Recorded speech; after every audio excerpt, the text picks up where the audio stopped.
Hola y bienvenidos a un nuevo episodio de Paréntesis. Hoy me acompaña una autora cuyas obras no dejan indiferente a nadie. Sus libros incomodan, sacuden, abren preguntas difíciles y se quedan con vos mucho después de cerrar la página. Estoy muy feliz de tener acá hoy conmigo a Agustina Basterrica. Agustina, gracias por estar aquí.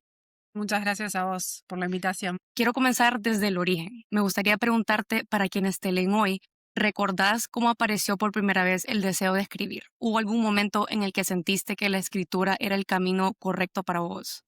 Más que camino correcto, muchas de las cosas que voy a decir hoy las volqué en un ensayo que se publicó el año pasado, en septiembre, que se llama Literatura o Muerte, lo publicó una editorial independiente que se llama Godot, donde me pidieron que hable sobre mi proceso íntimo de escritura. Entonces, una de las cosas que buceé, digamos, y que pensé justamente de dónde empezó esto, y la realidad es que yo escribo desde antes de saber lo que es ser una escritora, porque cuando iba al colegio me empezaron a enseñar a escribir y pude escribir mis primeros párrafos, con falta de ortografía, obviamente. Ahí ya estaba contando historias. Y me acuerdo que mi madre me contó, porque esto no lo recuerdo, pero sí que ponían en la cartelera del colegio, donde ponían todos los anuncios de actividades o cosas importantes, ponían mis cuentos, mis pequeños párrafos como destacados. Entonces, la escritura siempre estuvo, es mi motor, es mi vocación. Por eso el ensayo se llama Literatura o Muerte, porque si no escribo, realmente me empiezo como a apagar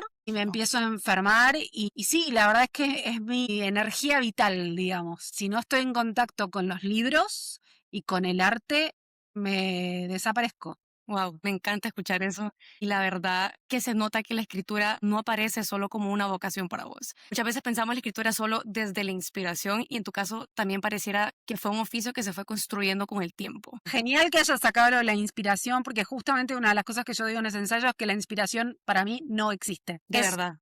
pura construcción. Podés tener momentos inspirados, más inspirados que otros. Esto obviamente en mi proceso. Después Claro. hay gente que tendrá otros procesos, ¿sí? En mi proceso es todo construcción, porque incluso esos momentos inspirados, si querés, o que te bajó la musa o etcétera, son producto de una construcción que venís haciendo. En mi caso, yo digo, y lo digo en el ensayo, que para mí, y esto lo dijo Borges, no lo dije yo, para ser un buen escritor, una buena escritora, tenés que ser un buen lector. Y eso no implica leer 340.000 libros por año, ¿sí?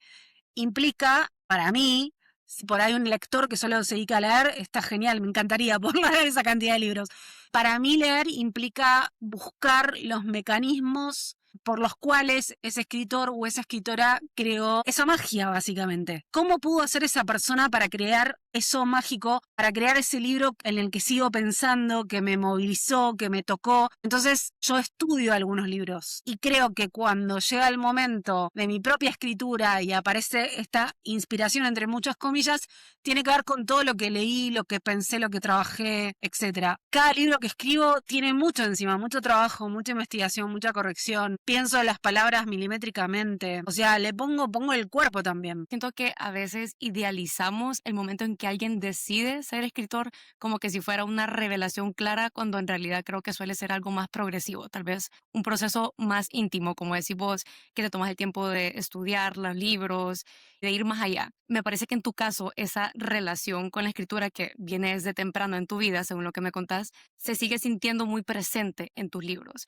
como si escribir fuera menos una elección puntual, más una forma de mirar el mundo. Desde ese lugar tan personal, creo que también se entiende mucho el tipo de historias que terminas contando. Tus obras suelen incomodar y obligar al lector a mirar donde quizás no quiere. ¿Cómo Ujú. describirías el tipo de historias que te interesa contar y qué te impulsa a querer contar ese tipo de historias? A ver, en general me suelen preguntar cuál es el mensaje que yo quiero dar con mis libros. Y mi respuesta siempre es no quiero dar ningún mensaje. Porque lo de dar el mensaje se confunde mucho con imponer una idea. Y yo no quiero conquistar la mente de ningún lector ni lectora. Que no me interesa imponer nada. No me interesa dar un mensaje moral de nada. Lo que a mí me interesa, y esa es mi búsqueda en cada libro, es hacerme preguntas que por ahí no tienen una respuesta o no tienen respuesta directamente. Entonces, cada libro tiene que ver con una búsqueda de cosas que obviamente me atraviesan, porque soy un ser humano y estoy atravesada por un contexto, un montón de mandatos y paradigmas y realidades. Y obviamente si lees cualquiera de mis libros, uno de los grandes paradigmas que trabajo es el capitalismo, que está completamente relacionado con el patriarcado, ¿no? Entonces, ese es uno de los temas que para mí, Argentina, siendo latinoamericana y siendo mujer, son fundamentales, porque lamentablemente, al día de hoy, siglo XXI, matan a 11 mujeres por día en Latinoamérica por violencia de género. Entonces, yo como feminista, que no soy una feminista radical, no me interesa que los varones mueran y reinemos las mujeres. Soy una feminista que me interesa la equidad y me interesa también para los varones, para que ellos puedan explorar otras maneras de ser, para que no tengan que estar obligadas a esta cosa del macho alfa y la violencia, ¿sí? Me interesa ese tipo de feminismo y tratar de contestar la pregunta de por qué. ¿Por qué estamos insertas en este sistema que todavía en muchos países y en muchas situaciones y en muchos matices las mujeres somos percibidas como objetos, como subhumanos, como cosas descartables? Entonces lo trato de pensar desde un montón de aristas, que de nuevo no hay una sola respuesta, es muy complejo. Y bueno, eso es lo que trato de hacer con los libros. Todo lo que a mí me interpele, me llame la atención, me parezca injusto, bueno, voy por ahí. Qué interesante que decís eso, que no buscas que el lector se quede con un mensaje claro, sino más con una idea abstracta, hacerlos pensar un poco, me imagino. Totalmente, o sea, todos mis libros, todos mis textos son una obra abierta en el sentido, como lo decía Humberto Eco, de que el lector es el que completa y las lectoras son las que completan el sentido. A pesar de ser abstractas y de ser abiertas, como decís, también permiten conectar bastante con el hoy en día, con las sociedades del hoy en día, y abre bastante ese tema. Eso es algo que siempre me llama la atención en tus obras, que no son libros que permiten al lector leer desde la comodidad. No hay una distancia segura, creo, entre lo que pasa en la página y quien está leyendo el libro. Siento que tus libros involucran a la audiencia y te exigen una reacción, aunque sea incómoda. Bueno, Y qué ahí es bueno. donde me surge esta siguiente duda, porque no sé si eso es algo que se busca de manera consciente o si aparece inevitablemente cuando uno decide explorar ciertos temas. ¿Buscas conscientemente incomodar al lector o sentís que eso es una consecuencia natural de los temas que elegís explorar? Es una gran pregunta porque yo no pienso en los lectores cuando escribo. Los valoro, por eso es que me conecto a entrevistas, clubes de lectura, voy a las ferias, me quedo firmando hasta el final, a veces contesto en Instagram mensajes, etcétera. Los valoro un montón porque sé lo que es querer que te lean y por ahí que no te lean. Entonces valoro muchísimo que mis libros se lean y se recomienden y se sigan leyendo además, porque los libros tienen una vida útil, no quiero decir útil porque suena mal, una vida en el sentido que por ahí no se reeditan en como un periodo. Y entonces que mis libros se sigan reeditando y se sigan leyendo, yo lo valoro un montón. Pero a la hora de escribir, no pienso en los lectores. Pienso en esta obra, ¿está funcionando o no está funcionando? Para el lector que tengo en mi cabeza, que es el lector más tirano de todos. Y después lo que hago es le doy en la obra, que de hecho mañana me junto con mi maestra Liliana Díaz Mindurri, que la conozco hace más de 30 años, está leyendo la nueva novela, me junto con ella para que me diga qué opina de lo que leyó hasta ahora. Liliana es una lectora que todo lo que Liliana me diga yo lo voy a tener en cuenta. Después se lo doy, cuando termino las novelas, esto también está en el ensayo, se lo doy a lectores que yo llamo claves, que es gente que tiene mucha experiencia, que son escritores en general. Se lo doy a mi traductora al inglés porque es escritora, pero además es traductora. Es esa gente que ve el detalle que otro no ve, que te hace la pregunta que otro no te hace. Entonces, a mí me interesan estos lectores claves, mi marido, mi hermana, Liliana, Sara Mouses, que es mi traductora, mis agentes. Esas son las personas claves para mí y yo trabajo con sus devoluciones. Ahora, una vez que el libro se publicó, ya se publicó y yo siempre digo que se publica la mejor versión posible porque siempre vas a querer corregirlo. Entonces, sí, o busco conscientemente generar un impacto en el lector, sino que, como vos dijiste, bien lo dijiste, los temas me llevan a esos lugares también. Yo podría haber escrito Cadáver Exquisito, la misma temática, con un registro de humor, ponele. Y era otro libro. Le restás importancia a los temas, le sacás tensión, ¿entendés? Pero decidí escribirlo con un registro completamente quirúrgico, frío y muy visual, y eso genera, bueno, todo lo que generan muchos lectores, ¿no? Gente que tuvo náuseas, pesadillas, o lectores que se desmayaron, gente que devolvió el libro en las librerías. Pero bueno, también lo que pasa es que les pasa todo eso y después lo recomiendan, ¿no? Y bueno, Las Indignas elegí escribirlo con ese registro poético porque lo que a mí me pedía la historia y lo que para mí funcionaba con este lector que te digo que tengo en la cabeza es la belleza del lenguaje describiendo horrores. Y la novela que estoy escribiendo ahora tiene un registro completamente oral, caótico si querés, transcurre en Buenos Aires y son todo el lunfardo, todo el slang que usamos acá, todos los insultos. Si Las Wow. Indignas no tenía un solo insulto, ni uno solo, esta nueva novela, desde el principio a fin, no la terminé todavía, pero tiene millones de insultos argentinos. Y eso te está diciendo algo.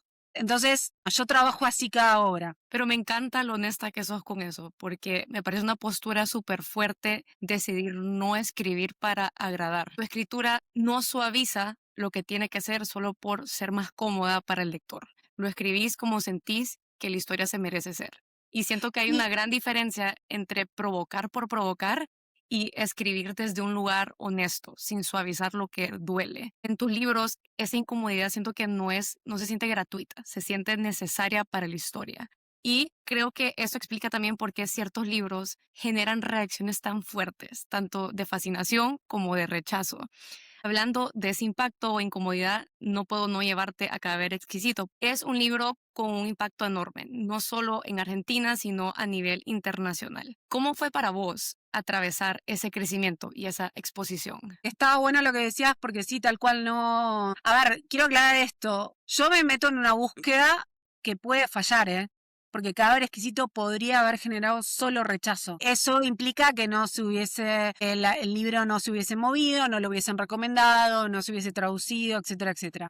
Pero es un riesgo, digamos, es un riesgo que yo tomo y que voy a tomar en todas las obras que escriba, porque no siempre ser tan, digamos, honesto implica que vaya a funcionar, ¿sí?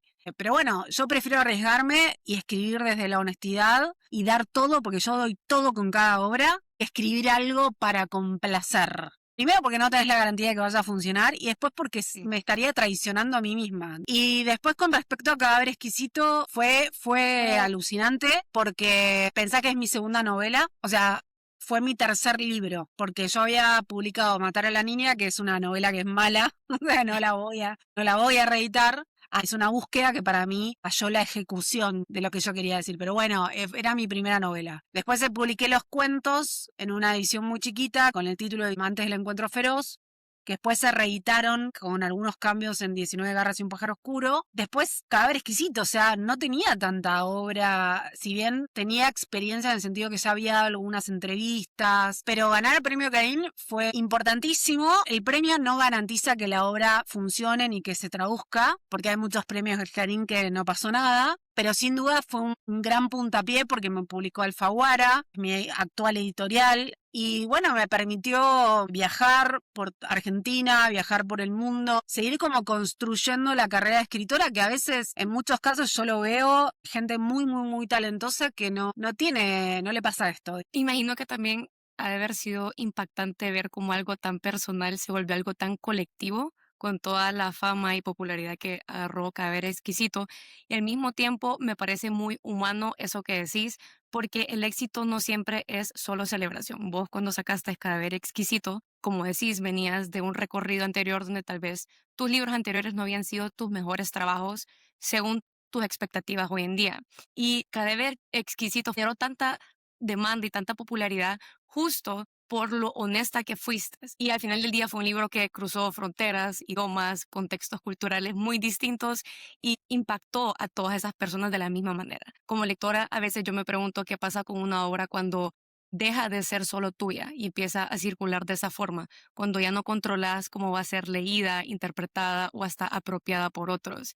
Y eso inevitablemente dialoga con lo que viene después. Después de un libro tan leído y tan comentado, ¿cambió en algo tu relación con la escritura o con el proceso creativo de tus siguientes libros? No, o no cambió, en la esencia no cambió. Mucha gente me pidió que haga Exquisito 2 y yo podría haber caído en eso, era lo más fácil si querés, y no voy a caer en eso porque esa búsqueda para mí ya terminó. El final no voy a spoilear, pero lo tenés antes de empezar la novela, lo tenés anunciado en todas partes. Entonces, es para mí trabajo del lector, digamos, o un desafío para el lector encontrar todos esos guiños que están a lo largo de toda la novela, empezando por los epígrafes, está lleno de guiños que están hablando de ese final. Y no sé si es muy abierto el final en un sentido como... No abierto, pero más que creo que hay mucha gente que tal vez hubiera querido un poco más de contexto, tal vez hasta de cómo empezó todo el tema del virus, cómo empezó toda la situación a llegar al punto donde... No, justamente no, porque si yo te doy toda la información sobre el virus, vos lo podés cuestionar, ¿sí?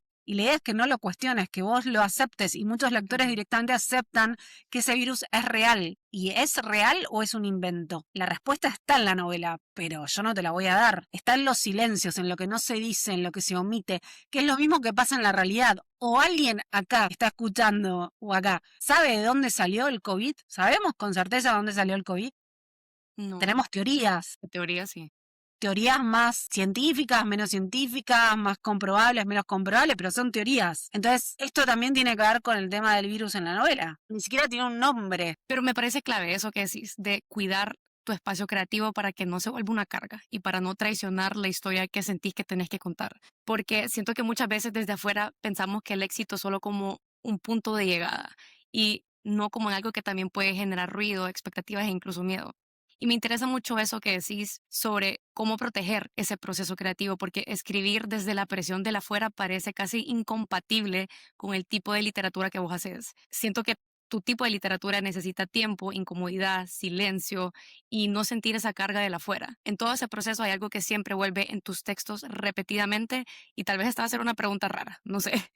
En tus libros, el cuerpo es un lugar central, muchas veces desde lo violento, lo vulnerable o hasta lo político. En tus historias, el cuerpo nunca es solo un cuerpo, sino que un lugar donde se juzga todo, el poder, el miedo, la supervivencia. ¿Por qué crees que el cuerpo es una herramienta tan potente para contar las historias que te interesan? ¿Es algo que buscas conscientemente cuando escribís? Sí, pero espera, antes quiero decirte algo. Para mí, el éxito en la vida no tiene que ver con esto. Para mí, el éxito tiene que ver con dejar el mundo un poquito mejor de lo que lo encontraste. Sea escribiendo, manejando un colectivo, siendo enfermera, presidenta o lo que seas que hagas en la vida. O seas vendedora, o seas contadora, ni idea. Lo que hagas en la vida, si vos lo haces con amor, esto parece cursi, pero es todo lo que trabajo en Las Indignas tiene que ver con la energía del amor, y que para mí es la más poderosa, no el amor romántico.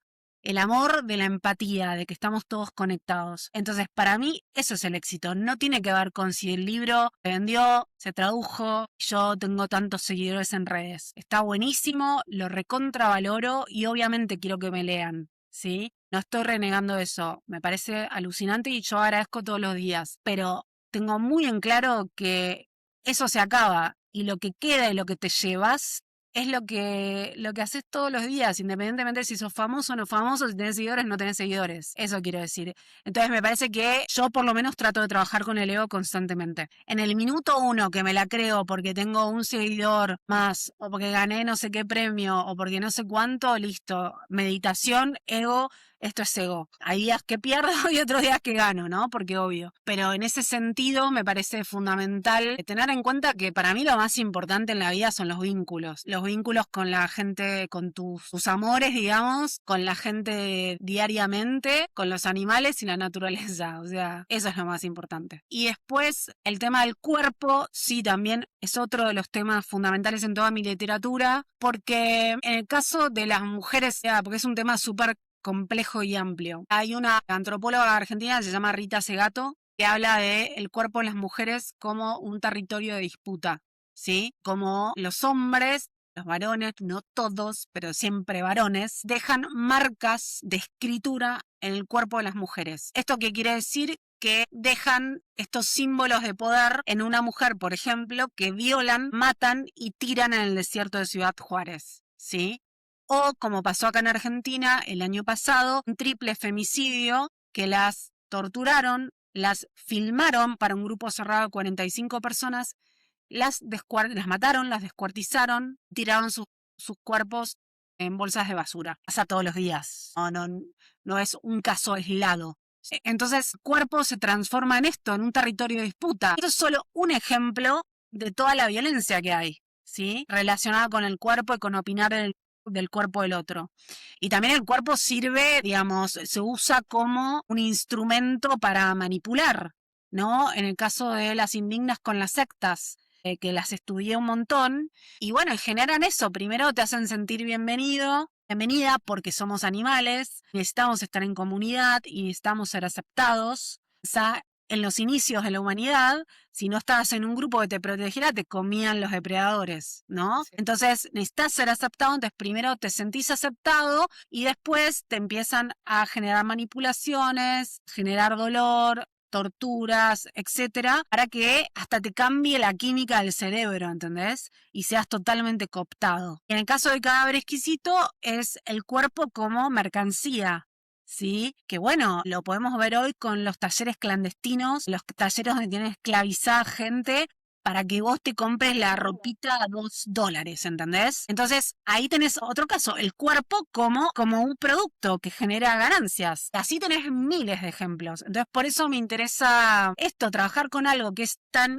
íntimo como un cuerpo, pero que al mismo tiempo es social, pero al mismo tiempo podés estar en situaciones de esclavitud. Igual que vos acabas de dar algunos ejemplos, estoy segura que cada persona lo va a tomar y lo va a internalizar de una manera diferente. Mientras vos hablabas, pensaba el tema racial. Vos tenés un cuerpo, por ejemplo, no sé, sos negro o negra, ya tu cuerpo te pone en situaciones, por ejemplo, en Estados Unidos, muy difíciles, porque hay un racismo total. Y acá en Argentina, si sos un poquito marrón, ya también te discriminan. Entonces, eso también es algo que me parece tremendo, porque la sociedad en general, obviamente yo creo en la humanidad y creo que hay buena gente y gente que trabaja, digamos, con la ternura y la solidaridad y la ayuda y etcétera. Pero sí pienso que la mayor, digamos, lo que predomina en la sociedad es esta cuestión depredadora que vos sos un subhumano, entonces yo te puedo discriminar, te puedo lastimar, te puedo usar, te puedo esclavizar, te puedo matar. Me gusta cómo utilizas el cuerpo no solo como un escenario, sino como un mensaje. Siento que eso es algo que nosotros como personas no pasamos por alto cuando leemos tus libros. Es imposible leer tus libros sin sentirlo. Y creo que eso genera reacciones muy fuertes, tanto emocionales como físicas. Ahora que te quiero preguntar justamente sobre eso, ¿te han llegado reacciones de lectores que te han sorprendido o que te han conmovido de alguna manera especial? Sí, sí, la verdad que sí. Acá en Argentina el libro se da en muchísimas escuelas y yo ya he hablado en más de 100 escuelas. Pero el hecho de poder hablar con adolescentes me parece hermoso. Por eso, digamos, mi prioridad son las escuelas. Si me invitan a una escuela, yo hago lo posible por ir. Por eso ya hablé en más de 100. He hablado en escuelas sin recursos, calle de tierra y bancos destruidos, y en escuelas de élite, y en escuelas católicas, judías, en todo tipo de escuelas. Escuelas para adultos, todo tipo de escuelas. Y de hecho me pasó en una escuela para adultos que había una chica joven, estaba esta chica con su hija chiquitita en la escuela, me dijo que Cadáver Exquisito había sido el primer libro que había leído en su vida, que antes no había podido leer un libro entero. Eso a mí me emocionó profundamente. También me emociona cuando la gente me escribe para decirme que bueno, que Cadáver Exquisito lo sacó de bloqueos lectores. Me pasó con Las Indignas en España, en Avilés, que vi una chica llorando, muy nerviosa y llorando mucho, porque me dijo que Las Indignas la había ayudado a transitar el duelo por su gatita muerta, que le habían matado unos perros, porque bueno, en Las Indignas hay un personaje que es una gata. Después en Panamá vino una chica con unas uñas así largas, con Cadáver Exquisito, como con las imágenes de Cadáver Exquisito. ¡Wow! Y ahí en la presentación firmé libros y ahí me puse a hablar con ella y otro chico más y no sé qué. Después me dijo que se habían enamorado, como se habían conocido en esa presentación y están de novios. Y cada tanto me escriben. Un montón de gente que me escribe, sí, como muy agradecida, ¿no? Muy agradecida por lo que les produjo el libro. Y a mí siempre me fascina lo que puede generar un libro, ¿no? Esa conexión emocional y cómo me pasan algunas firmas de libros que hay lectores y lectoras que se ponen a llorar literalmente de los nervios y yo trato de contenerlos. Bueno, yo por ejemplo no tengo esa beta. Me puedo encontrar con una escritora que admiro. Por ejemplo, a mí me firmó el libro Margaret Atwood que me gustó mucho, no sé si la admiro, pero me gustó mucho el cuento de la criada. Y fue como, bueno, qué bueno, pero no siento así pasión, tipo, Sí. no tengo esa beta fan, ¿no? Como me puedo cruzar con alguien famoso que me he cruzado y no me pasa nada. Pensar cómo una historia puede tocar a alguien de esa manera. Eso también siento Sí, que habla del poder del texto, de no dejar al lector indiferente, porque estoy segura que reaccionan tan fuerte porque el libro los hizo reaccionar así de fuerte. Y escuchándote hablar de todas esas reacciones, pienso en cómo cada lector llega al texto con su propia historia, con sus propios límites, con sus propias heridas.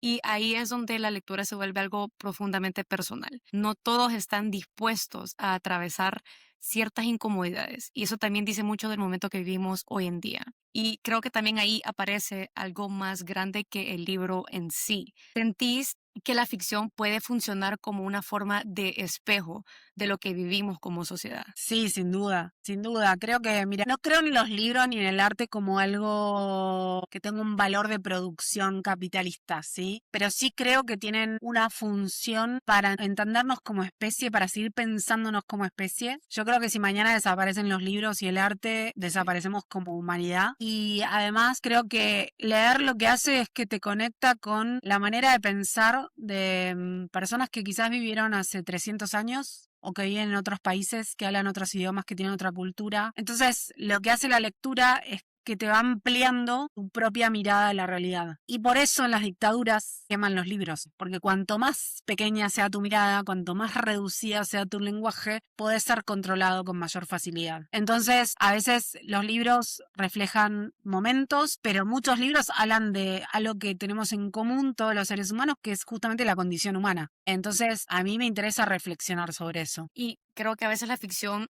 nos ayuda a decir lo que no sabemos cómo decir de frente. Es algo Totalmente. que justamente lo que me gusta de tus obras, que funcionan como un espejo que devuelve una imagen exagerada, distorsionada, pero justamente por eso más clara de lo que vimos hoy en día como sociedad. Como lo hablamos anteriormente, no dan respuestas cerradas, sino que dejan preguntas flotando, preguntas que incomodan, justamente porque no se pueden resolver rápido. Y me imagino que todo eso nace, claro, de un proceso muy personal. No sé si podrías contarnos un poco sobre tu proceso de escritura. ¿Sos más de planificar o de dejar que el texto te lleve? Lo que a mí me pasa es esto, se me ocurre una idea y puedo tardar meses o inclusive años hasta que encuentro la manera de narrar esa historia. Porque, y esto lo digo en el ensayo, todo está escrito a nivel tema, no hay originalidad. Esto es para la gente que está buscando en las redes. Esto ya se escribió, sí, sí, todo se escribió. Todo se escribió, ¿sí? Y si haces una arqueología de los libros, inclusive de los libros clásicos, los cuentos de Borges, vas a ver que Borges tomó cosas de libros que tradujo y eso pasa en todas las obras. Ahora bien, ¿por qué se siguen publicando libros y por qué hay libros que parece que es la primera vez que leemos esa historia en nuestra vida? Porque todo para mí está en cómo vas a contar esa historia. Y en cómo la vas a contar tiene que ver con qué narrador vas a usar, qué registro vas a usar, si tu registro va a ser complejo, sencillo, barroco, poético, el ritmo, el sonido de las palabras, todo importa a la hora de narrar. Entonces, yo tardo mucho en pensar cómo la voy a contar esa historia, pero una vez que encuentro el cómo, ya ahí trato de escribir todos los días, en general por la noche, a esta hora más o menos, me pongo a escribir y corrijo mucho a medida que escribo. Y soy muy precisa con las palabras que uso y soy muy precisa con el tema de la verosimilitud. Cuando digo verosimilitud, estoy diciendo que no importa el tema que toques, si es fantástico o no fantástico, sino que de principio a fin vos tenés que lograr que el lector crea todo lo que vos estás escribiendo como algo, una historia real, por más que no lo sea. Y eso tiene que ver con un montón de detalles. Te doy un ejemplo. Cadáver exquisito. A mí se me ocurrió la idea, creo que en 2014. La empecé a escribir a mediados de 2015. Mirá todo lo que tardé para pensar cómo escribirla. Y además estuve investigando 6 meses sin escribir una sola palabra sobre cómo funcionaban los frigoríficos. Porque yo podría haber inventado un funcionamiento completamente nuevo. Sí. Porque no existen frigoríficos donde se faenan humanos que yo sepa. Y sin embargo, investigué 6 meses porque me parece mucho más horroroso saber que existe toda la industria y están todas las maquinarias para que nos faenen si quieren faenarnos. Entonces, Sí. esa investigación hace para mí que le dé a la historia una atmósfera y un clima de realidad extrema que hace que muchos lectores vomiten, por ejemplo. Sí, lo trae mucho más cercano a la realidad, cuando te tomas el tiempo de investigar cómo funciona realmente eso y traerlo a tu novela de una forma más realista y más conectada al mundo de hoy en día. Es que en realidad la novela, yo digo, la otra vez me decían, me mandaron una entrevista, me ponían una entrevista de qué país, no me acuerdo, pero tu novela es de Turquía, creo que no importa. Es realismo mágico, ¿no? Y es como, no es realismo mágico ni a palos. Les expliqué lo que era el realismo mágico y lo que les dije es, esta novela es totalmente realista en el sentido que podría suceder mañana si se dan las condiciones. ¿Es muy difícil que se den las condiciones? Sí, totalmente. Pero podrías usar, porque el canibalismo existió y existe. Todavía hay caníbales Sí. dando vueltas. Por ahí no sabemos que existen, pero están, porque cada tanto encuentran en alguna ciudad algún caníbal. Y va a existir el canibalismo. Y los virus existen y los virus inventados también. Digo, y esto cambio de paradigma y generar miedo en las sociedades. Ya lo vimos con el COVID. Todo lo que puede hacer un ser humano cuando tiene miedo. Que siento que ese es justamente el por qué tus obras tienen tanto impacto, porque la gente lo ve como algo que realmente podría pasar. No se siente como un futuro lejano, distópico, fantasioso, se siente como algo que de verdad la humanidad fuera capaz de llegar a. A mí siempre me ha interesado bastante escuchar cómo escritores hablan de su proceso, porque a veces ese proceso también dialoga con el momento vital en el que los autores están, porque me imagino que no se escribe igual a los 20 que a los 40, ni después de haber publicado ciertos libros, ni después de haber vivido ciertas cosas. Entonces, más allá del método, siento que siempre hay una voz que se va transformando. Después de publicar tantos libros potentes y con tanto recorrido, siento que inevitablemente aparece la pregunta por el después. No tanto desde la presión externa, sino desde el interno, hacia dónde se mueve la escritura cuando ya dijiste ciertas cosas. Eso me iba a preguntarte en qué estás trabajando ahora y qué tipo de historias sentís que te están llamando en este momento. Bueno, estoy, como te comentaba, escribiendo una novela. Ya escribí 160 páginas más o menos. Es otra distopía, pero es muy diferente a Cada vez exquisito y a Las Indignas, por esto que te decía que tiene un registro oral y parece más caótica, pero tiene esta cosa de los insultos de Argentina, que voy a decir algunos, porque para mí somos los que mejores insultamos, porque, bueno, eso es lo que me piden los personajes y porque con este registro yo estoy diciendo cosas que no voy a revelar, pero básicamente es eso, y a diferencia de Cada vez exquisito y Las Indignas, transcurre en Buenos Aires. Está presente y es otro de los personajes. Y el clima, yo diría que si bien hay una situación extrema que no voy a contar por una cuestión de cábala, digamos, es una novela que trabaja más, tiene como un registro más, te diría, gracioso, trabaja más sobre el tema de la amistad, no hay como una violencia constante, si bien hay situaciones de violencia, no hay una cosa de violencia constante como en Las Indignas o en Cada vez exquisito. Hay muchas referencias a cuestiones argentinas, muchas, y yo creo que es más una carta de amor a mi país en un punto. Así que para mí lo que tiene la escritura es que hay ciertos temas que son ciertas obsesiones que van a estar siempre ahí, pero que por ahí las trabajás de distintos ángulos. Suena fascinante. Tengo que hablar de lo que viene de esa nueva novela. Me dan ganas de frenar un segundo y pensar en el otro extremo del recorrido, en ese momento íntimo en el que alguien termina un libro y se queda en silencio. Porque algo que siempre me pasa con tus libros es que no los cierro y ya está. Se quedan conmigo un buen tiempo. Y hay algo muy lindo en saber en qué está una autora ahora, pero también me interesa mucho lo que pasa después cuando el libro ya no es tuyo, cuando empieza a vivir en otras personas. Yo sé que me dijiste que no necesariamente esperas que tus lectores se queden con un mensaje, pero ¿hay algo que te gustaría que los lectores se lleven después de tus libros? Tal vez no un mensaje, pero una sensación, una pregunta, algo que quede resonando en ellos. Mira, es un poco incontrolable eso, ¿no? Porque hay algo de la subjetividad. A mí me pasa con mis amigas, yo tengo un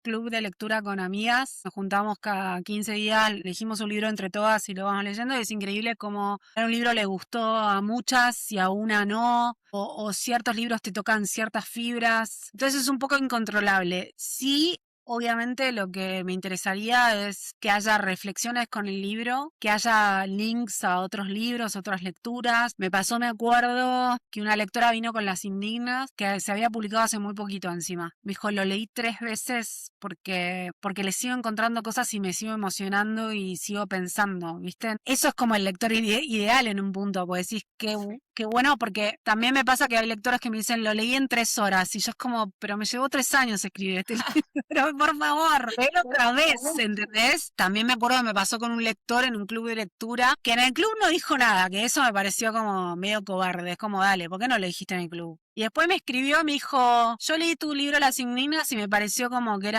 es esto nada más, súper como despreciativo. Y yo le dije, mirá, es tu tipo de lectura, si vos querés una lectura superficial es tu tema, yo no me puedo meter con eso, digo. Y lo que tiene en especial Las Indignas es que todo está simbolizando otra cosa. Entonces, si vos como lector no te querés detener a pensar por qué la protagonista describe de manera minuciosa a un pájaro muerto, ¿qué está diciendo con todo eso?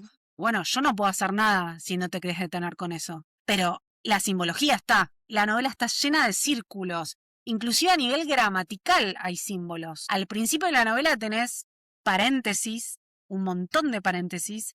Pasa algo y no hay más paréntesis. El paréntesis se encierra. Digo, ahí, ¿qué simbolizan las palabras tachadas? La palabra tachada está hablando de cómo a ellas las vulneran y las tachan, las amputan, pero también está hablando de la represión de ella. A mí me interesa eso, los libros que puedes encontrar sentido, encontrar sentido, encontrar sentido. Pero si sos un lector que solo te interesa la trama, tipo el bestseller, que esto no es una crítica, me parece fantástico que existan, pero yo no escribo ese tipo de literatura. A mí me interesa que vayas más allá de la trama. ¿Por qué ella no tiene nombre? Hay un sentido de por qué ella no tiene nombre. Y así un montón de detalles. Entonces, bueno, digo, cada lector, como el espejo del que vos hablás, ese espejo va a cambiar con cada lector, obviamente, porque vos tenés un bagaje de lectura, tenés una experiencia de vida, pensás de una manera el mundo.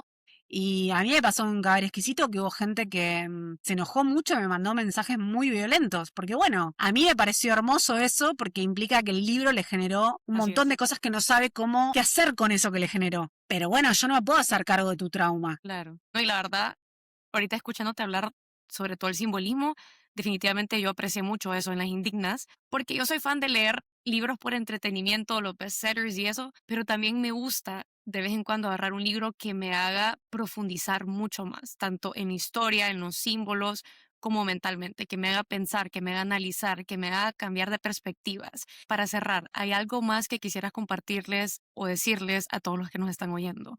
Que por favor no dejen de leer. Que lean mucho, fundamental leer. Esto es una cursilería, pero bueno, lo digo también en el ensayo. Para mí son como portales mágicos. Nunca te vas a aburrir si tienes un libro en la mano. Y de verdad que es fundamental para no sé, para el alma, para el espíritu, para todo. Sí, lean mucho, gente. Me encanta, estoy totalmente de acuerdo. Tina, gracias de verdad por esta placer. conversación, por tu tiempo, por la honestidad con la que hablas de tus obras y de la escritura.